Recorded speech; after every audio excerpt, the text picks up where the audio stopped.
Assalamualaikum warahmatullahi wabarakatuh.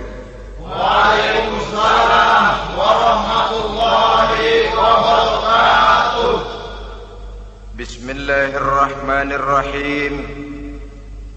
Alhamdulillahi rabbil alamin. Wassalatu wassalamu ala ashrafil anbiya'i wal mursalin, imamil muttaqin, sayyidil ghurril muhajjalin, wa ala alihi wa ashabihil mujahidin at-tahirin, amma ba'du. Saudara-saudara kaum muslimin rahimakumullah. Seorang muslim adalah seorang yang berpandangan luas, berjiwa lapang. Maksudnya apa? Tujuan jangka pendek dan jangka panjang ini harus dia raih kedua-duanya. Ini yang oleh Al-Quran diajarkan agar setiap muslim mencapai fid dunya hasanah wa fil akhirati hasanah. Kebaikan di dunia, kebaikan di akhirat. Itu arti hasanah. Jangan macam orang dulu, punya istri dua pergi haji. Yang satu yang muda istrinya namanya Hasanah, yang satu namanya Khadijah. Waktu tawaf keliling Ka'bah, si suami ini nggak bisa doa apa-apa kecuali Rabbana Atina itu. Tiap putaran Rabbana Atina fid dunya hasanah wa fil akhirati hasanah. Putaran kedua Rabbana Atina fid dunya hasanah wa fil akhirati hasanah. Ini istri tuanya yang namanya Khadijah dengerin aja. Akhirnya di satu saat dia colek suaminya, "Bang, mentang-mentang Hasanah bini muda disebutin melulu. Saya dong disebutin dalam doa." "Iya deh, ntar putaran selanjutnya." Suaminya blow on juga. Putaran kedua dia baca Rabbana Atina fid dunya hasanah wa fil akhirati Khadijah. Saudara-saudara, itu makna refleksi daripada doa tadi itu, doa sapu jagat. Kita ingin fid dunya hasanah wa fil akhirati hasanah.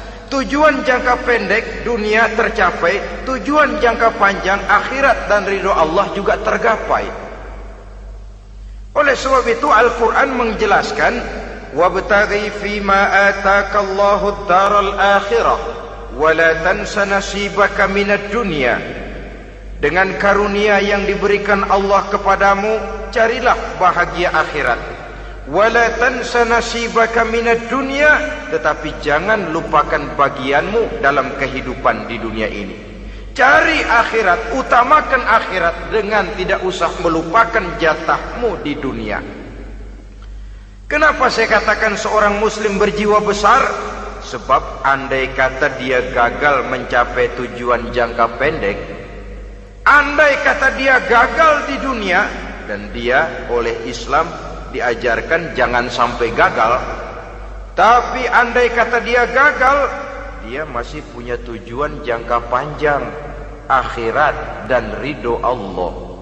Dia masih bisa menghibur diri, biarlah di dunia kita sederhana, bahkan biarlah susah di dunia, asal di akhirat kita bahagia. Orang yang tidak punya pandangan hidup semacam ini, surgalah dunia ini, segalanya telah tertumpu di sini. Bila umurnya selesai, ajalnya datang, selesai sudah, surganya sampai di situ, dan dia tidak punya pengharapan lain di belakang itu.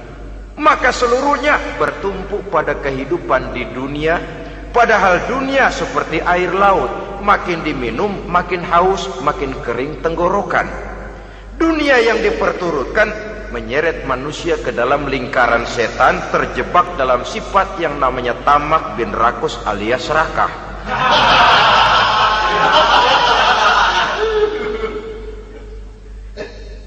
Andai kata dia gagal untuk tujuan jangka pendek, dia masih punya tujuan jangka panjang, akhirat. Dia masih sanggup berkata, biar di dunia kita sederhana, bahkan biar kebelangsak sengsara susah di dunia, asal di akhirat kita bisa bahagia. Kan masih ada harapan. Yang paling bangpak, paling rusak betul, sudah di dunia sengsara, di akhirat celaka. Jadi dunia rumahnya gubuk, pinggir kali miring, asal hujan bocor, utang selebar warung. Bayang kagak, ngaji enggak, puasa enggak, saban malam merit mulu. Saudara hadirin yang saya hormati, lalu kapan mau bahagia kalau sudah di sini susah, di sana akan susah juga. Ini yang pertama, seorang muslim, seorang yang optimis, berjiwa besar, luas pandangan. Kegagalan dia dalam jangka pendek tidak menyebabkan dia melupakan tujuan jangka panjang. Yang kedua, positifnya apa? Cara dia mencapai tujuan jangka pendek diwarnai oleh keyakinan adanya tujuan jangka panjang. Dia memang benar cari harta, tapi karena dia yakin ada akhirat, Allah ridho apa tidak. Ini positifnya. Saya memang cari duit, tapi dengan cara ini Allah ridho apa tidak. Saya memang ingin berpakaian yang rapi, tapi dengan tidak menutup aurat begini, Allah ridho atau tidak. Saya memang bergaul menghormati teman, tapi terjebak dalam minuman keras karena menghormati teman, Allah ridho apa tidak. Ini orang yang punya tujuan jangka panjang. Segalanya diberikan bingkai dengan pertanyaan, Allah ridho atau tidak. Keyakinannya terhadap tujuan jangka panjang mewarnai gaya hidupnya di dunia ini, mencapai tujuan jangka pendek tadi. Mau minum, Allah ridho apa enggak ini? Mau makan, yang saya makan Allah ridho apa enggak ini?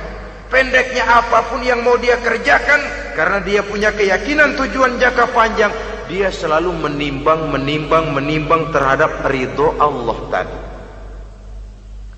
Jadi tanpa prestasi ibadah, kita nol besar dalam pandangan Allah. Ini nilai manusia yang hakiki di sini.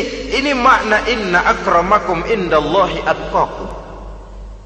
Di akhirat nanti kan tidak pernah akan disidang, kamu pendidikan setinggi apa? Tidak. Gelarmu berapa renteng? Profesor, doktor? Tidak.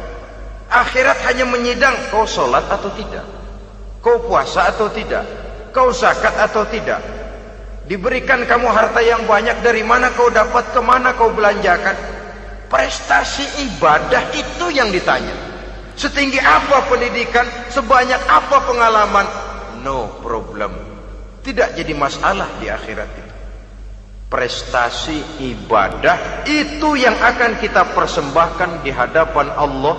Itu makna inna akramakum indallahi atqakum.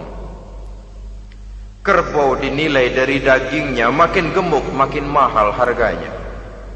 Tapi ada perkutut lebih mahal dari kerbau. Perkutut itu mahalan mentahnya loh daripada matangnya. Karena harga perkutut pada suaranya. Lalu di mana harga manusia yang paling gemuk? Tidak. Suaranya, oh kalau manusia dinilai dari suaranya, barangkali Madonna nomor awal masuk surga. Hanyalah dengan prestasi ibadah kita bisa mencapai tujuan jangka panjang, akhirat dan ridho Allah. Nah baiklah ya, kalau sudah jelas bahwa kita punya dua tujuan jangka hidup, jangka pendek dan jangka panjang, bagaimana Islam mengajarkan kita meraih dua ini? Pada prinsipnya Islam mengajarkan sistem keseimbangan. Dalam berbagai aspek kehidupan, keseimbangan ini nampak dengan nyata diajarkan oleh agama kita. Seperti ayat yang saya bacakan tadi. Dengan karunia yang diberikan Allah kepadamu, cari negeri akhirat, tapi jangan lupakan bagianmu di dunia ini. Dalam bentuk yang lebih nyata, bekerjalah untuk duniamu seolah kau akan hidup buat selamanya, tapi bekerjalah buat akhiratmu seolah kau akan mati besok. Manifestasinya dalam kehidupan, misalnya orang kaya diperintah membantu yang miskin, tapi orang miskin dianjurkan berusaha. Jangan mengandalkan hidup kepada yang kaya, seimbang. Kamu kaya, betul Pak, bantu yang miskin. Kamu miskin, iya Pak, berusaha. Seimbang.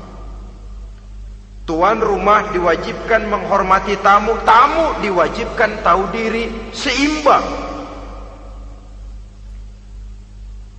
Jadi bagaimana kalau sudah kita bekerja di sawah, di ladang, di pasar, di kantor, anggap kita akan hidup selamanya agar timbul gairah kerja. Tapi kalau sudah sholat, anggap kita akan mati besok supaya timbul khusyuknya. Nah, titik tekannya di mana? Stresnya itu. Walaupun Islam mengajarkan sistem keseimbangan, tapi Al-Quran tetap menggarisbawahi walal akhiratu khairul laka minal, bahwa bagaimanapun seimbangnya, akhirat itu lebih utama daripada dunia. Bagaimana implementasinya? Kata orang-orang tua, kalau kita menanam padi, rumput pasti tumbuh, tapi nanam rumput jangan mimpi tumbuh padi. Maksudnya apa? Kalau satu perbuatan kita niatkan karena Allah, dunianya pasti ikut. Tapi kalau satu perbuatan diniatkan karena dunia semata-mata, akhirat akan hilang. Sebab itu, biasakanlah berbuat sesuatu baik untuk tujuan jangka pendek, lebih-lebih untuk tujuan jangka panjang, dengan motif lillahi ta'ala. Jadi saya ulangi, satu perbuatan kalau sudah diniatkan karena Allah, dunia biasanya ikut. Tapi kalau diniatkan karena dunia semata-mata, akhirat akan luput. Padahal itu titik tekannya, walal akhiratu khairul laka minal ula. Saudara-saudara kaum muslimin rahimakumullah, ini tujuan hidup.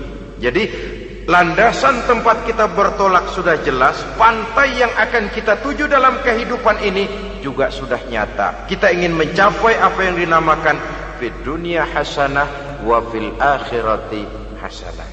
Untuk itu perlu ada keseimbangan, tetapi titik tekannya tetap akhirat lebih utama daripada kehidupan dunia ini.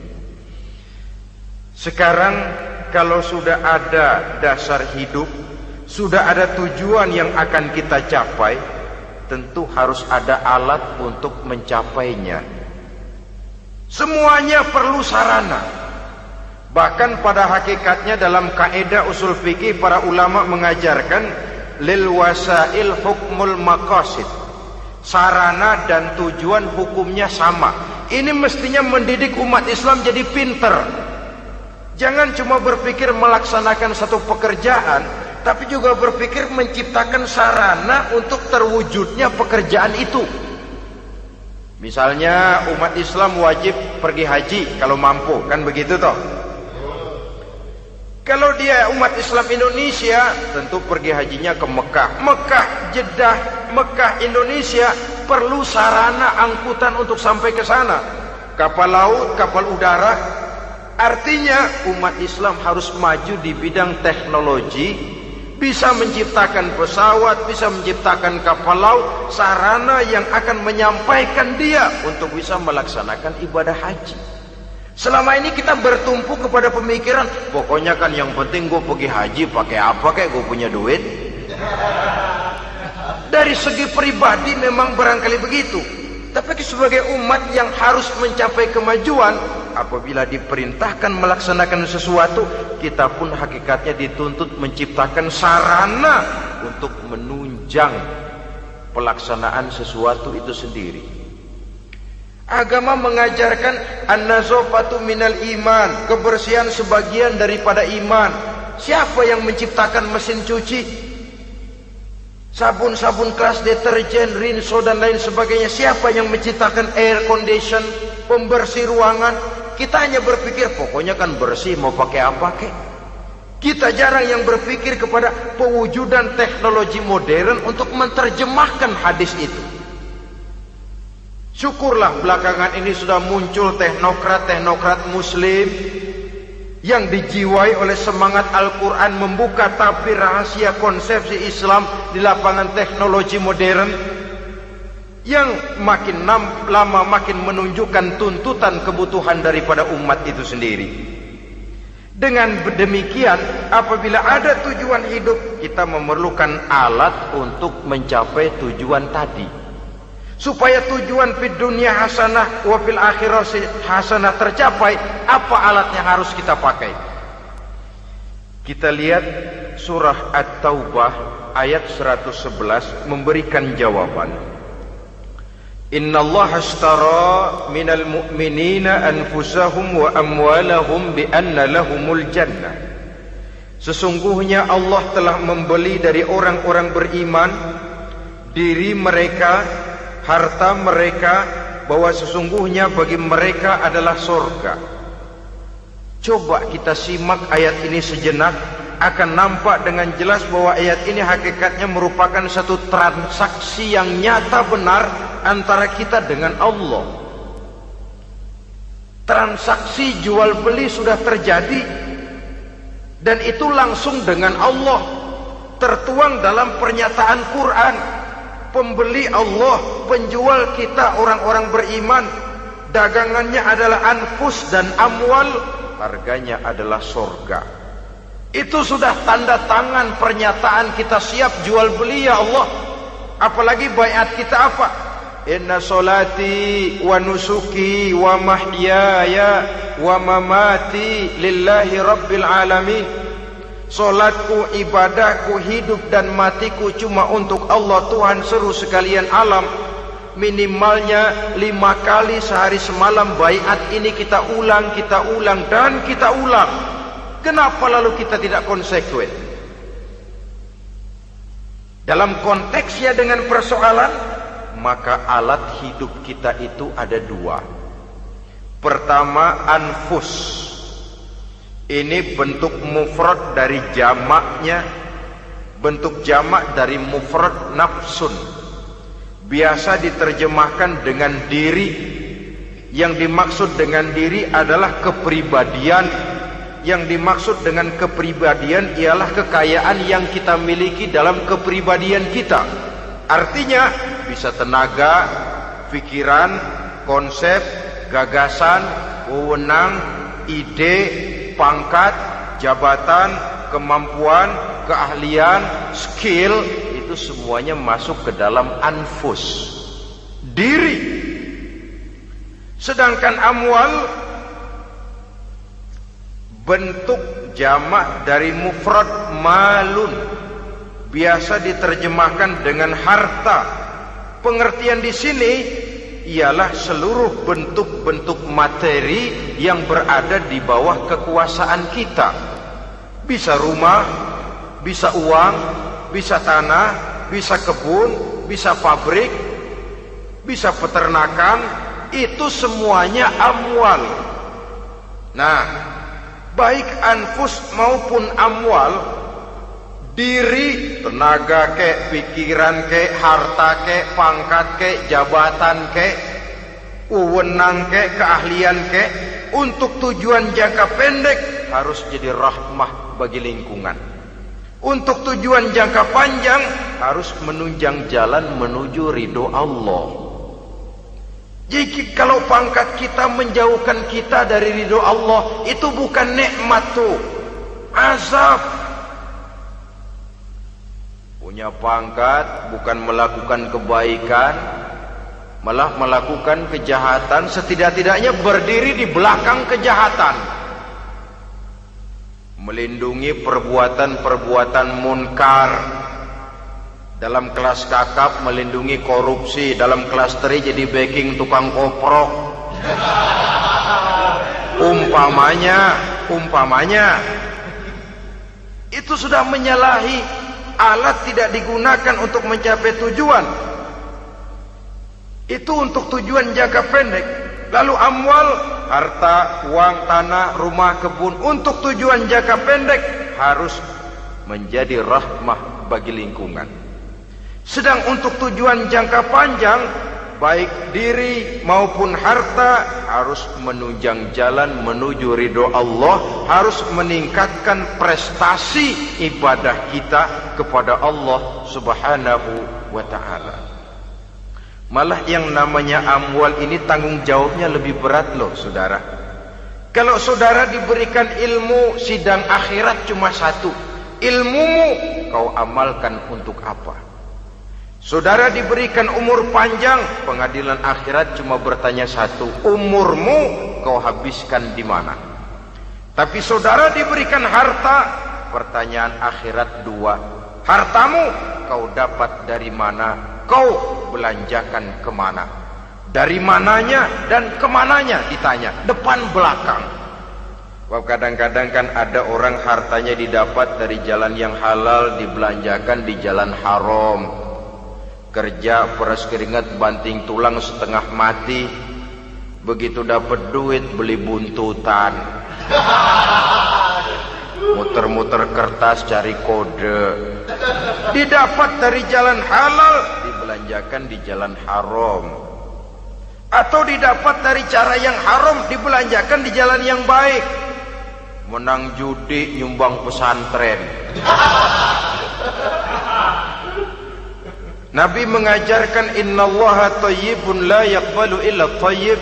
Allah itu baik dan hanya menerima yang baik-baik saja.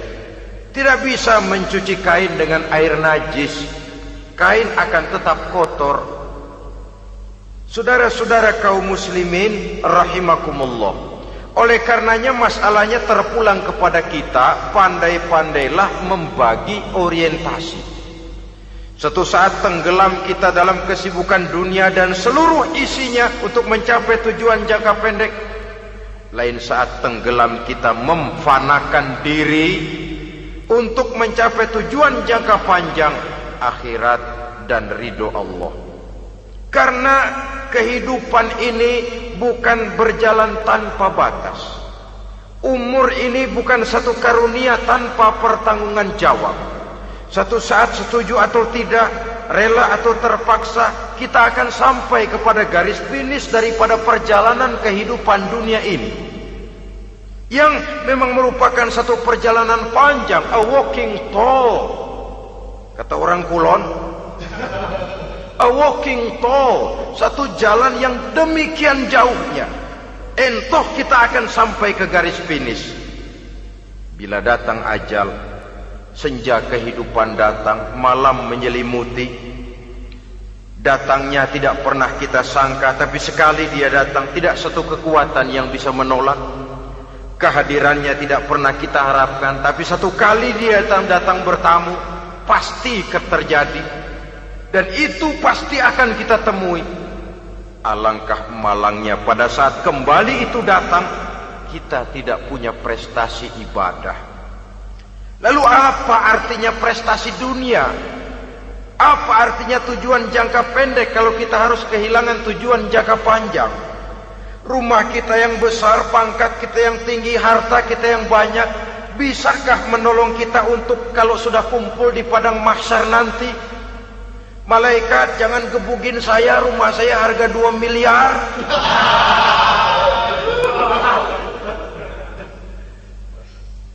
Sudahlah malaikat, damai saja, itu Rolls Royce saya. Pakai saja malaikat, pakai. Kata malaikat, gue budak, gue nggak butuh gituan. Hanya prestasi ibadah yang bisa menyelamatkan kita pada kondisi semacam itu. Jadi oleh karena itu saudara-saudara, biar di dunia ini rumah kita besar, mobil bagus, uang banyak, pabrik ada, usaha lancar, asal di akhirat masuk surga aja. Gak apa-apa. Daripada di dunia sengsara, di akhirat neraka, senangnya kapan? Sudah di sini sengsara, di sana kebelangsak. Itu yang orang-orang tua bilang lacur kuda namanya.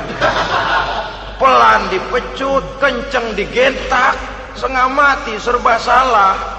Kuda kalau bisa ngomong, gue setengah mati, serba salah.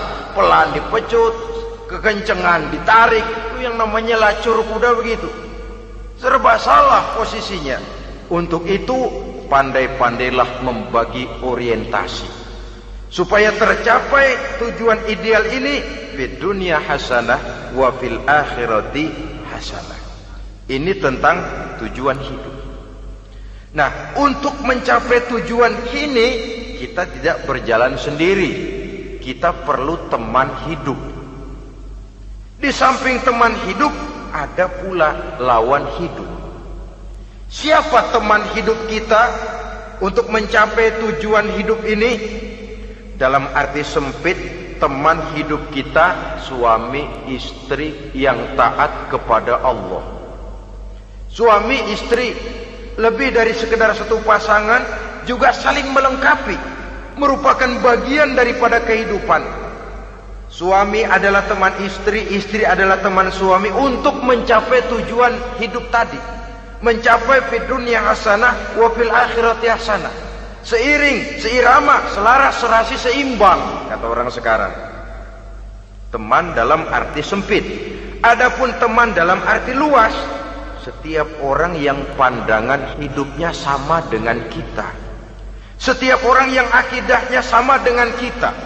Terlepas dari suku bangsa apapun, warna kulit apapun, bahasa apapun, jikalau keyakinannya sama, pandangan hidupnya sama, dia adalah saudara kita dalam artian yang luas. Islam tidak kenal teritorial, maka tidak ada itu Islam Jepang. Ya walaupun secara formalnya ada, tapi informal, muslim adalah muslim, diikat dengan akidah. Itu teman hidup.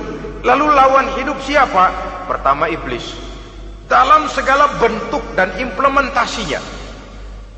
Yang kedua, setiap orang yang pandangan hidupnya tidak sama dengan kita secara ideologis, itulah lawan hidup kita.